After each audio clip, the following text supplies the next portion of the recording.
Hello दोस्तों, Hindi horror stories YouTube channel में आपका स्वागत है और मैं हूं आपका होस्ट प्रवीण। और आज आप लोगों को डराने के लिए मैं फिर से लेकर आया हूं मेरे व्यूवर्स की भेजी कुछ और सच्ची भूतिया कहानियां।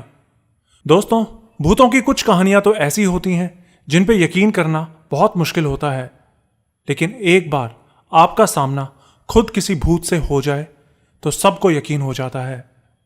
अगर आपके साथ भी कोई रियल हॉरर इंसिडेंट हुआ है जिसे आप मेरे चैनल पर शेयर करना चाहते हैं तो मुझे अपनी स्टोरी ईमेल या व्हाट्सएप से टाइप करके सेंड कर सकते हैं। कहानियां शुरू करने से पहले एक छोटा सा शाउट आउट आज के वीडियो के स्पॉन्सर के लिए।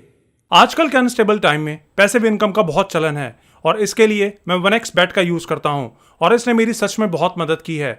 यह अंतरराष्ट्रीय लाइसेंस के साथ भरोसेमंद है। मुझे वास्तव में 1x गेम और कैसीनो सेक्शन पसंद है क्योंकि इसमें बड़ी संख्या में दिलचस्प और कई फ्यूचर में आने वाले गेम्स हैं। वैसे मेरा पसंदीदा गेम क्रैश है क्योंकि इसमें बहुत ही सरल नियम है जिसने बहुत सारे लोगों को पैसा कमाने में हेल्प की है। ये बहुत आसान है। हवाई जहाज को क्रैश होने से पहले आपको अपना पैसा लेना होगा। चलो साथ मिलकर खेलते हैं। वाओ, और ये मैंने जीत लिए। कमेंट पिन में जाके रजिस्ट्रेशन करते समय मेरे प्रोमो कोड STORY7 का उपयोग करें और अपनी पहली जमा राशि पर आपको 1,50,000 रुपए का बोनस और 150 मुफ्त स्पिन मिलेंगे। ये एक पेड प्रमोशन है और इस गेम में आपको फाइनेंशियल लॉस भी हो सकता है, इसलिए सोच समझ के ध्यान से अपनी जिम्मेदारी के साथ ही इन्वेस्ट करें। और अब शुरू करते हैं आज की कहानियां।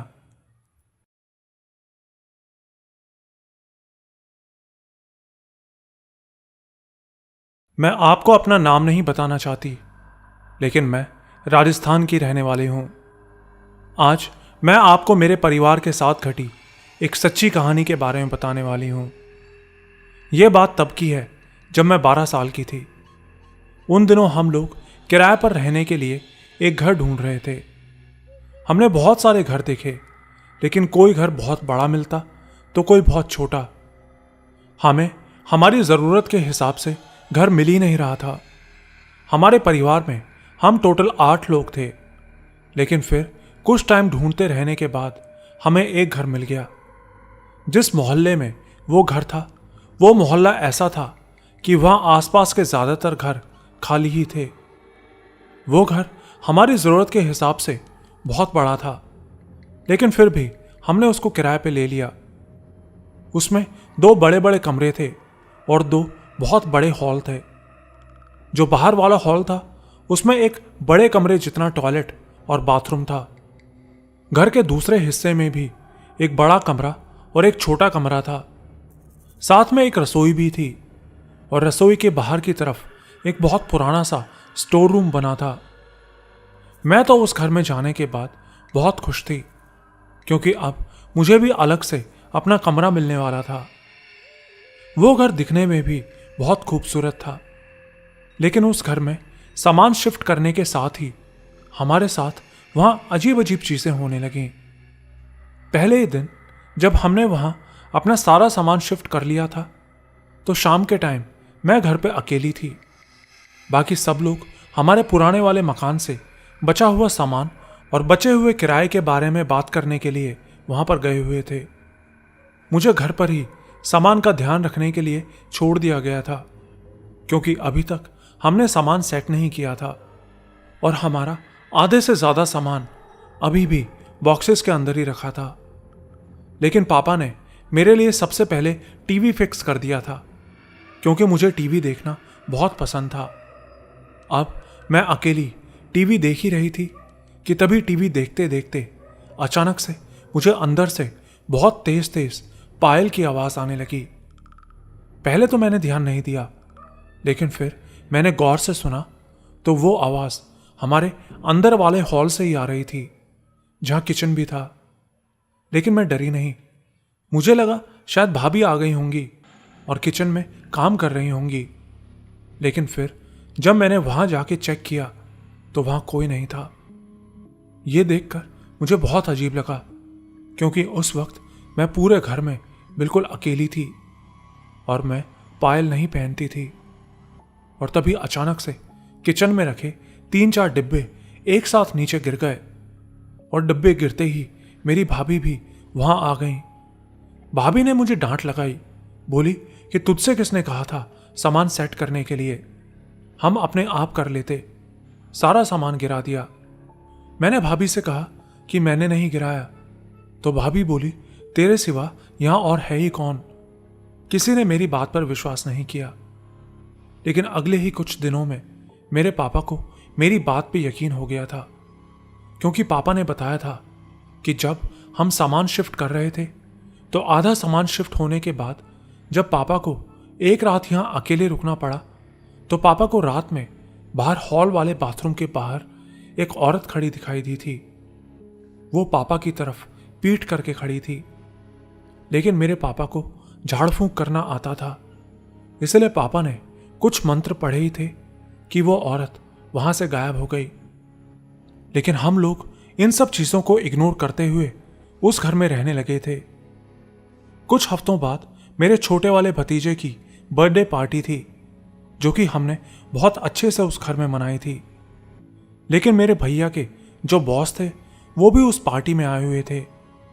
पता नहीं कैसे और क्यों उन्होंने घर में घुसते ही हमसे ये बोला कि आप लोग जितना जल्दी हो सकें इस घर को खाली कर दो, वरना इस घर में कोई मर जाएगा। उन्होंने हमें यह भी बताया था कि घर में किसी की मौत से पहले तुम्हें 2 मौके मिलेंगे और तीसरी बार सीधा मौत हो जाएगी।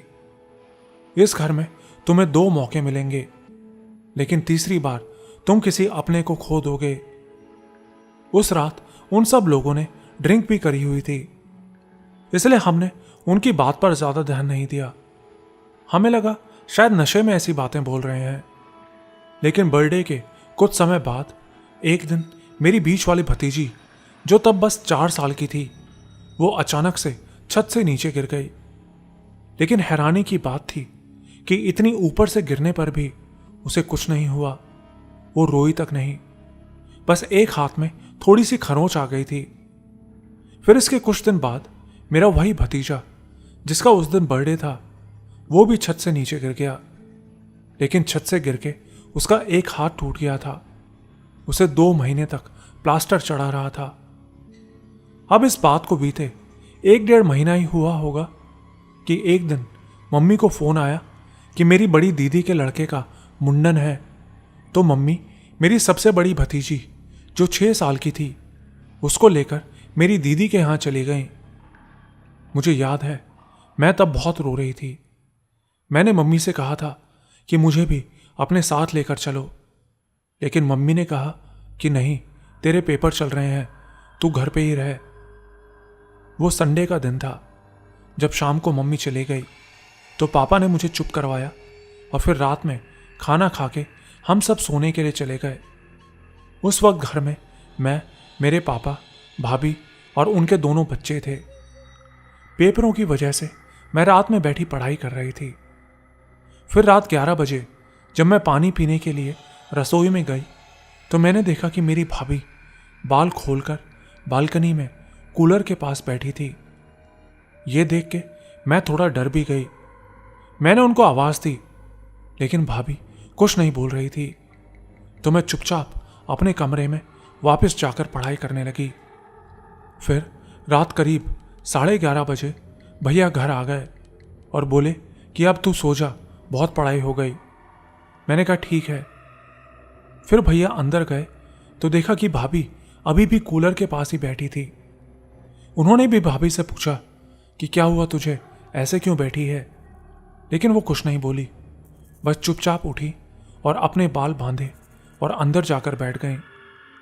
भैया ने खाना लगाने को कहा तो भाभी बोली कि मैं बहुत थक गई हूँ, खुद डालकर खा लो। भैया ने पूछा कि तूने खाना खा लिया क्या? तो भाभी बोली नहीं, मैं भी आपके साथ ही खाना खाऊंगी। भैया बोले कोई बात नहीं, मैं खाना डालकर लाता हूँ। लेकिन फिर जब भैया खाना डालने गए, इसी बीच पता नहीं क्या हुआ, 5 या 6 मिनट बाद ही मेरी भाभी अंदर से बहुत बुरी तरीके से आग में झुलसी हुई बाहर निकल के आई। लेकिन हैरानी की बात थी कि आग में झुलसे होने के बाद भी उनके मुंह से कोई आवाज नहीं निकल रही थी, ना कोई चिल्लाने की आवाज, ना कोई और। बस किसी पुतले के जैसी वो वहां खड़ी हम सबको देख रही थी। भाभी को ऐसे देख के हम सब बहुत हैरान रह गए। भैया ने चिल्लाकर हम सबको बुलाया। आस पड़ोस के लोग भी इकट्ठा हो गए थे।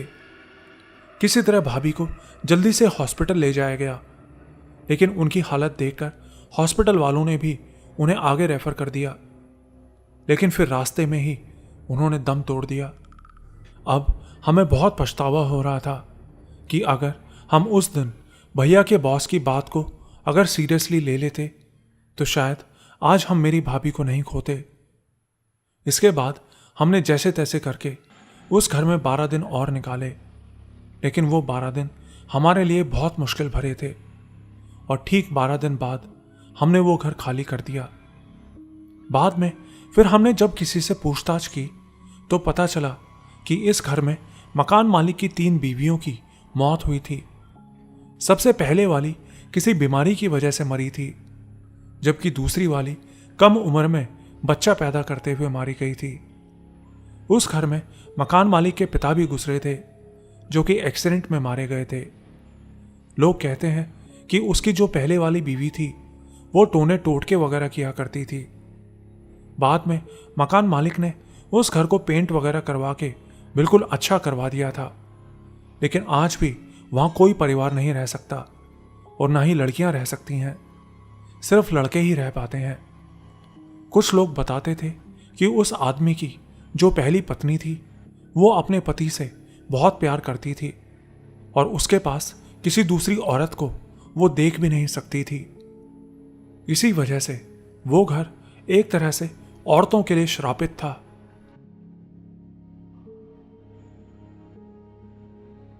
मैं उड़ीसा के पुरी की रहने वाली हूं। कुछ टाइम पहले मैंने आपको अपनी एक स्टोरी भेजी थी जिसमें मैंने बताया था कि कैसे मैंने अपना एक बच्चा खो दिया था। आज मैं आपको अपने साथ घटी एक और घटना के बारे में बताने जा रही हूं। यह कुछ टाइम पहले की बात है, जब मेरी जॉब लगी थी। जॉब की वजह से हमने नीमापाड़ा नाम की एक जगह पे एक घर किराए पे ले लिया था और हमने जो घर लिया था वो नीमापाड़ा गवर्नमेंट हॉस्पिटल के ठीक पीछे की तरफ पड़ता था। जब हम यहाँ आए तो लोगों से सुना था कि इस जगह अजीब अजीब घटनाएं होती रहती हैं। असल में कुछ टाइम पहले यहाँ एक जवान लड़का करंट लगने से मर गया था। तब तक उसकी शादी भी नहीं हुई थी, लेकिन उसकी एक गर्लफ्रेंड थी जिससे वो शादी करने वाला था। उसके मरने के बाद उसकी गर्लफ्रेंड ने भी फांसी लगा के आत्महत्या कर ली थी। उन दोनों का घर भी एक ही जगह पर था और उनके घर के पीछे एक बहुत बड़ा इमली का पेड़ लगा था। लोग बताते थे कि रात के समय उस पेड़ से रोने की आवाजें आती हैं। हर रात कोई लड़का जोर जोर से उस इमली के पेड़ के ऊपर से रोता है। शायद इसी वजह से उस घर में कोई किराएदार नहीं रहता था और वहां का किराया भी बहुत कम था, इसलिए हमने वो घर किराए पे ले लिया। मैं, मेरे हस्बैंड और बेटा, हम तीनों उस घर में रह रहे थे। मैं लोगों से इस तरह की बातें सुनती तो थी, लेकिन ज्यादा सोचती नहीं थी इस बारे में। फिर एक शाम ऐसा हुआ कि ऑफिस से आने के बाद मैं खाना खा के ऊपर छत पर टहल रही थी। तभी मुझे घर के पीछे से किसी के रोने की आवाज सुनाई थी। मुझे लगा शायद नीचे मेरा बेटा रो रहा होगा, तो मैं जल्दी से नीचे जाने लगी। लेकिन नीचे जाके मैंने देखा कि मेरे हस्बैंड और बेटा तो आराम से सो रहे थे।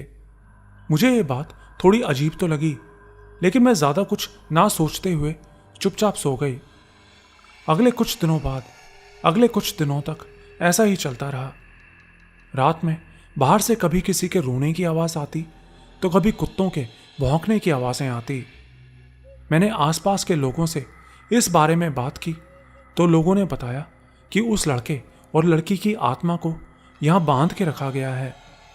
लोगों ने बताया कि एक तांत्रिक ने उन दोनों की आत्माओं को पीछे एक नारियल के पेड़ के ऊपर हड्डियों को क्रॉस करके बांध दिया था, जिससे कि वो किसी को परेशान ना करें। ये बात सुन के तो मुझे भी डर लगने लगा था। फिर इसके कुछ ही दिन बाद एक रात मेरा और मेरे पति का किसी बात को लेकर झगड़ा हो गया था, इसलिए मैं ऊपर छत पे अकेली बैठी हुई थी। अब मुझे कुछ ही देर हुई थी कि अचानक घर के पीछे से कुत्तों के भौंकने की आवाज़ आने लगी। मैंने इधर उधर देखा तो देखा कि 4-5 कुत्ते पीछे उस इमली और नारियल के पेड़ की तरफ मुंह करके रो रहे थे। तो मैंने ऊपर से ही उनके ऊपर पत्थर मारा तो वो सब कुत्ते वहां से भाग गए। अब वहां बिल्कुल सन्नाटा हो गया था और कुछ ही देर बाद मुझे उस पेड़ से किसी लड़की के हल्की हल्की आवाज में गुनगुनाने की आवाज आने लगी।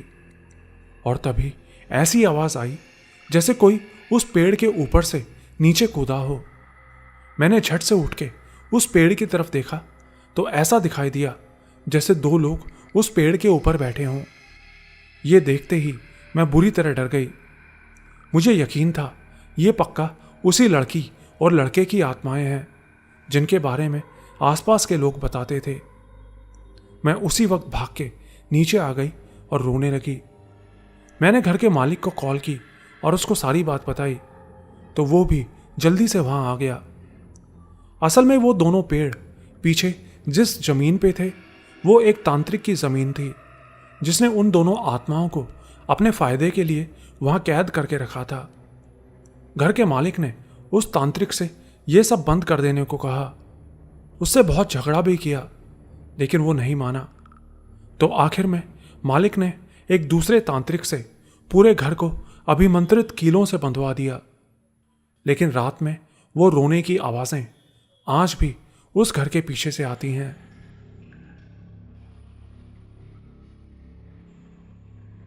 मेरा नाम अंजलि है। मैं यूपी के मेरठ जिले के अगवनपुर गांव की रहने वाली हूं।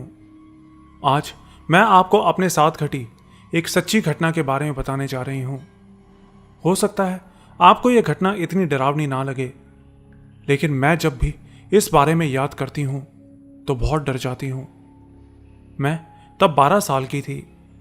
सर्दियों का टाइम था और गांव में इतनी बिजली भी नहीं रहती थी, इसलिए रात में घरों में मोमबत्तियां जलाई जाती थीं। लेकिन मेरे पापा ने घर में एक ऐसी बैटरी ला रखी थी जिससे हमारा टीवी चल जाता था। उन दिनों पूरी गली में सिर्फ हमारे ही घर में टीवी हुआ करता था, ब्लैक एंड वाइट टीवी। लेकिन गांव में लाइट बहुत कम आती थी, जिस वजह से वो बैटरी भी कई बार डाउन हो जाया करती थी। उस दिन भी हमारी वो बैटरी डाउन हो रखी थी। रात का समय था, पूरे गांव में लाइट नहीं थी, जिस वजह से पूरे गांव में अंधेरा हो रखा था। सर्दियों में वैसे भी सब लोग जल्दी सो जाते थे, लेकिन हम लोग देर से ही सोया करते थे क्योंकि मेरे मम्मी पापा अपने खेत में काम करके देर से ही घर आते थे। उस दिन भी रात के 9:30 बज गए थे। मेरे दोनों बड़े भाई भी खेत में ही मम्मी पापा के पास गए हुए थे। घर पे बस मैं और मेरा छोटा भाई थे। मेरा छोटा भाई तो जल्दी सो गया था, लेकिन मुझे नींद नहीं आ रही थी। मैंने सोचा थोड़ी देर टीवी देख लेती हूं, लेकिन बैटरी भी डाउन हो रखी थी। तो मैंने सोचा कि बाहर जाके देखती हूं, मम्मी पापा आ रहे होंगे।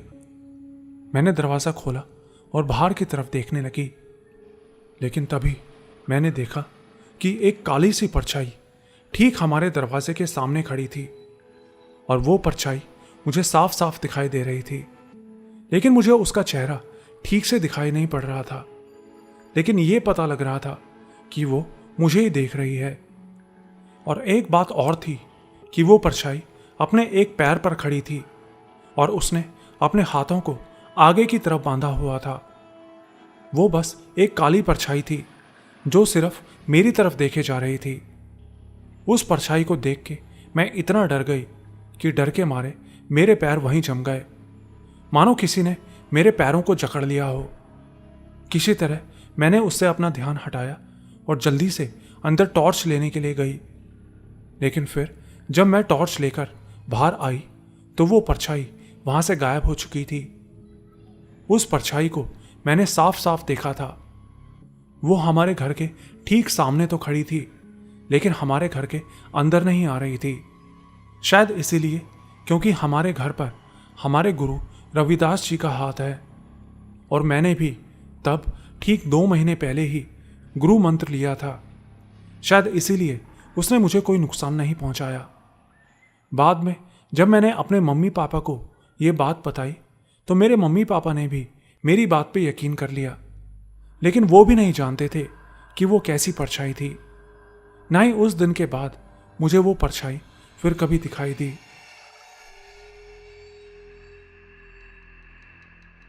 मेरा नाम ज्योतिर्मय शर्मा है।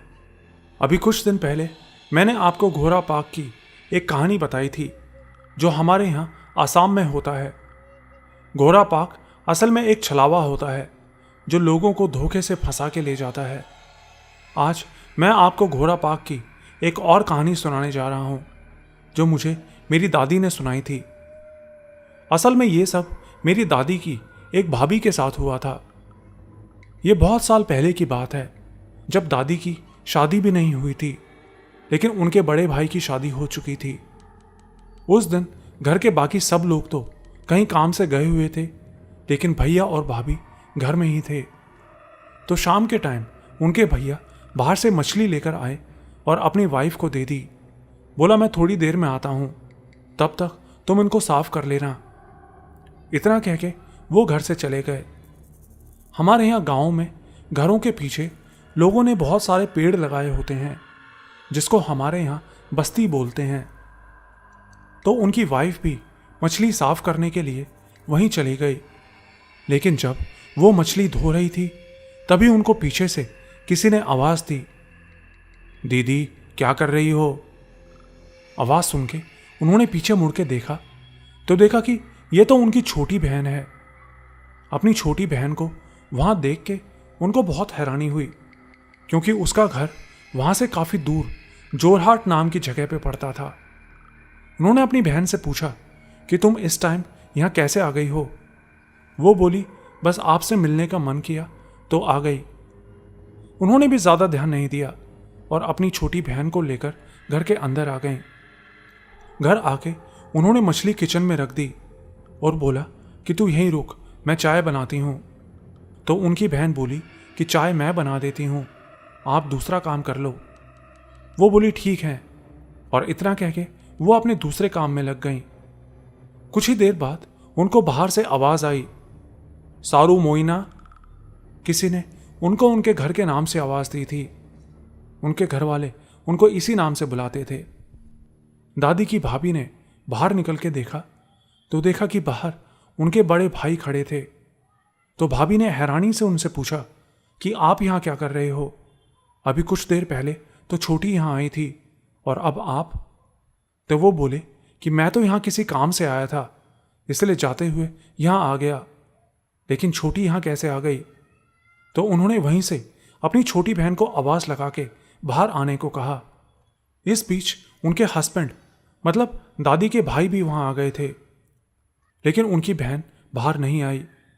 तो उन लोगों ने अंदर जाके देखा तो देखा कि अंदर तो कोई भी नहीं था, बल्कि जो मछलियाँ अभी अभी उन्होंने साफ करके वहाँ रखी थीं वो भी अब वहाँ नहीं थीं। बस उन मछलियों के बचे खुचे कांटे पड़े थे। ये देखते ही उनके हस्बैंड समझ गए कि वो पक्का कोई घोड़ा पाक था जो मछलियाँ देख के वहाँ आ गया और तुम्हारे पीछे पीछे घर में भी घुस गया। वो घोड़ा पाक सिर्फ मछली के लिए वहाँ आया था, लेकिन उसने किसी को कोई नुकसान नहीं पहुँचाया। ये बिल्कुल सच्ची कहानी है।